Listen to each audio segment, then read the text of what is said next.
What's up, everyone? I am the Kaijin Okami, and this is my Quickie review for the most recent Twilight Zone series.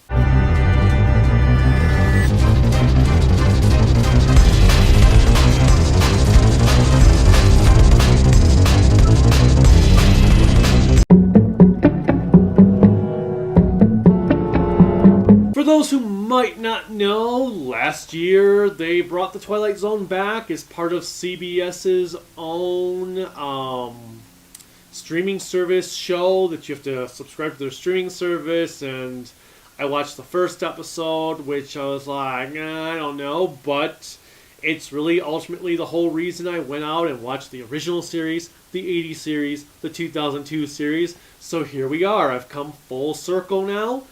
And, yeah, so getting to watch this whole first season, this show kind of sucks. Which really sucks because it's supposed to be by Jordan Peele, and I don't care what your opinion is on the man, I think the man is a genius. He knows how to do horror. Get Out is one of the finest horror movies of the century, and Us was really, really good too. Initially, I thought Us was better than Get Out, but then the more I thought about it, I was like, you know what, actually Get Out was much, much better. But Us was still an amazing movie nonetheless. But yeah, so we have the Twilight Zone. Now, don't get me wrong, Jordan Peele does a really good job doing Rod Serling's part, which actually he is the best of the narrators. Like, he has a presence, he's on screen. It doesn't look like he phones it in like Forrest Whitaker in the 2002 series, and he actually shows up on screen in every episode pretty much, unlike the narrator from the 80s series who barely had any sort of presence. So that's cool. Jordan Peele does do a really good job of being the narrator. As for the quality of the episodes themselves, well, let's go over the episodes. First, we've got The Comedian, which is about a comedian who makes a deal with another comedian and suddenly becomes the most hilarious comedian, but then everyone he talks about is wiped out of existence. It kind of makes me think of a game of pool mixed with some other stories with the way this comedian does, and it's got some cool lighting in there, and there's some good stuff going on. Like, the first half hour of this episode is really good, and then it just keeps going for like another 25 minutes. And that's the biggest thing. The one problem with Twilight Zone's fourth season for the original show is they turned it into an hour-long format, so it was like 45 minutes long, and the episodes really dragged at the 45-minute length of time. These episodes, a lot of them are 40 to 50 minutes long, and they really drag on. They just do not feel like they should be that long. It's just like you're just padding them out. And that was the problem with The Comedian. It had a lot of good stuff in it, but then it just keeps going on and on. You're like, okay, how much longer is this going to go? Because this is getting kind of boring. The next episode is Nightmare at 30,000 Feet, which is obviously kind of like a remake to Nightmare at 20,000 Feet. Only in this one, instead of having a guy dealing with a gremlin on the plane, we've got a guy who's listening to this podcast, and the podcast is talking about the stuff that's going on that exact flight. So it's like the podcast came from the future, and everything that goes on, he is causing to have happen. Like, he'll hear, oh, well, there's this Russian guy on there, and suddenly he stops the podcast, goes and tries to find out about this Russian dude and this agent, and then that occurs. And then he goes back to the podcast, and oh, and this happened. So he'll go and try to stop it, and it ends up creating that to happen. And I guess the moral of the story is, listen to the whole frickin' podcast, interview, video, whatever you're watching, to make sure you know the end before you start actually freaking out. But overall, it was actually a fairly enjoyable episode. It might have been the best episode of the season. That's kind of sad when your second episode might be the best episode of your season, and even that wasn't perfect. But it was the most enjoyable of them. It was also the shortest, funny enough. Alright, anyway, after that was Replay, okay, we all know what's been going on this summer with Black Lives Matter, and it's an incredible movement that needs to happen. Well, in this episode, we've got a mother taking her son to college. They're a black family, and they're basically being hunted down by a white cop who is doing all this stuff because they're black, he's white. That's how it works. But there's a huge flaw in this episode. When the episode begins, we go to this diner and where we meet the mother and son and the cop. The thing is, the cop walks in. The waitress at the front is a black woman, and she just greets the cop like normally. She treats him normally. He respects her normally and treats her normally as if every other person that just is interacting like normal people. They have this conversation. He sits down. He's all thankful. And then the mother and the son, well, the mother discovers that a tape recorder or her camcorder can rewind time, which is, so it's kind of like that Rewind from the 2002 series. And they leave and they start getting pulled over by this cop who's like going out of his way to basically terrorize them.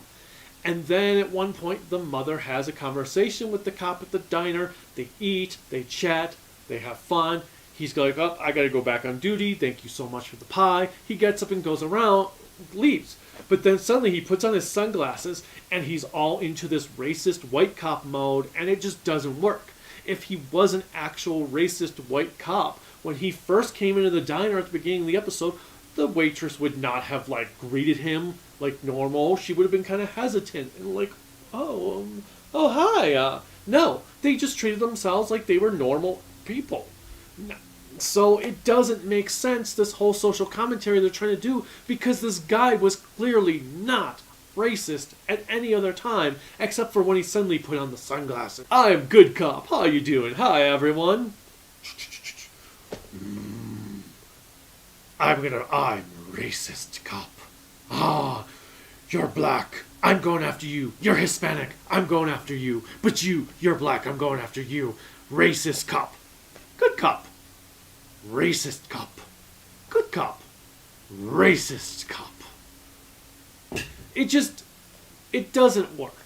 It does not work one bit with the way this episode was done, which sucks because it had a really good message to it. And then the ending's weird because the cop calls the rest of his squad and they all come out and start swarming a black college.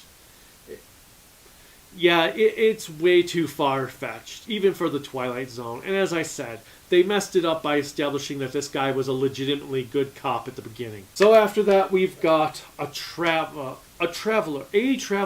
which this one actually started out quite enjoyable. And then, again, it just kept on going and ruined itself. It actually had a kind of feel like the classic episode where the real Martian police stand up. It takes place in Alaska. The chief of the police always gives a pardon to an inmate Christmas Eve. So it's Christmas Eve. This guy just randomly shows up in the jail cell saying, I want to be pardoned by you because it's an honor to get pardoned by you. And he has like this whole YouTube following, a social media following, and then stuff occurs that like I said, it started out really well and then just kept going, and by the end it was like, okay, this sucks. Then we have the Wunderkind, which is about an 11-year-old boy who becomes president. Yeah, that's totally something that can actually happen. And I know someone online said, well, it's the Twilight Zone. It's not supposed to be real. Yes and no. The Twilight Zone was always grounded in reality for its weirdness. So the fact that an 11-year-old boy was able to become president, even with the excuse, oh, we're going to have his mother's name be the one on the ballot, does not make sense. And obviously this kid acts like a certain someone you already currently know in the White House. But yeah, that episode was just total horseshit. After that came 6 Degrees of Freedom, which was on a spaceship. I actually compared this to a recent Doctor Who episode called The Conundrum, which took place on a medical spaceship, and that episode was frickin' boring as hell. This episode was frickin' boring as hell, and yet it still wasn't the worst episode of the season. I can't even tell you what this episode was about because, well, it was kind of like the very first Twilight Zone episode with the guy who found himself in an empty town that was a virtual thing. Kind of like that, but with an entire space crew. Not all men. This has got to be the worst episode not only of the Twilight Zone overall, but I have to say it is probably one of the worst television episodes I have ever seen, period. So an asteroid's crash on Earth turns all men into violent savages who are beating up everyone. And then all the women are frickin' morons, because apparently women can't survive without men. Because these women are just running right into the heat of the danger. They can't take care of themselves. They're all freaking out from the men going savage. And yeah, it was awful. And the worst part of it was it had the lady from Better Call Saul in it. And that lady is usually frickin' phenomenal. And here, she can't... Oof. Yeah. This show is just ruining so many talents. After that, we have Point of Origin, which was an immigration episode that everyone was dressing up like it was the 1950s, even though they had cell phones and stuff. And a lady turns out that she's not actually an American citizen, and she gets thrown into a detention center because apparently they're capturing aliens who came in from another dimension illegally or some crap like that. Yeah. Following that was an episode called The Blue Scorpion, which has the guy from IT Crowd in it. So that episode was not bad. It was about this... So this guy goes to visit his father and finds out that his father has committed suicide, shooting himself in the head with a gun. And the gun, which has a scorpion on it, just follows him, like basically follows this dude around, has a bullet with his name on it. His name's Jeff.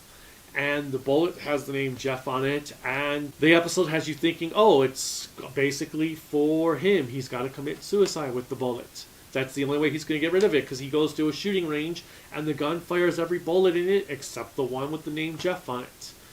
And some other stuff occurs, and like I said, it wasn't a bad episode. There was no huge social commentary on it except till the end.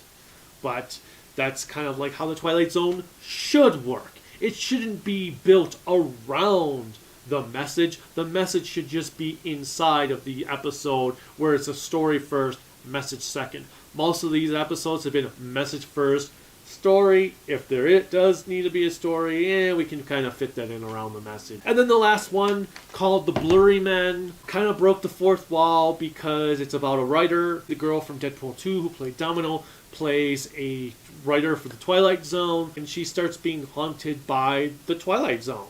And this blurry man who has shown up apparently in multiple episodes of this season, not really, but that's what they say for this. And she discovers who it is, which it's on one hand cool, but on one hand kind of disappointing with the way they executed it. But it wasn't a bad episode, especially compared to the rest of the season. So I will say the season started out kind of meh. Then the middle, it was like, oh my god, this show is dreadful to sit through. And then it kind of ended on a meh note. So, all in all, the new Twilight Zone Season 1 sucked. It blows. If you've never watched it, I'd say don't even waste your time. And the worst part is, this is a show you need to have a streaming subscription for to watch. CBS, this show is not worth the price of admission. This show is not worth paying for. That's why I have this DVD from the library, because it was not worth it. It is not worth paying for. And I'm not paying for Season 2. I will watch it when my library gets it. So, have you watched the new Twilight Zone series? If so, what was your favorite episode? What did you think of it? If not, what is your favorite Twilight Zone episode from the other series, and why are you not watching this one? Is it because you heard it was better, or you just don't have an interest in it? Whatever the case, let me know in the comments. Click like, click subscribe, click the bell notification, click whatever else YouTube has you clicking in to support me. You can support me on Patreon at Kaiju no Kami, Facebook Kaiju no Kami, Twitter at Kaiju no Kami, Instagram Kaiju no Kami, and my website creativitybydesignllc.com. Until next time, bye.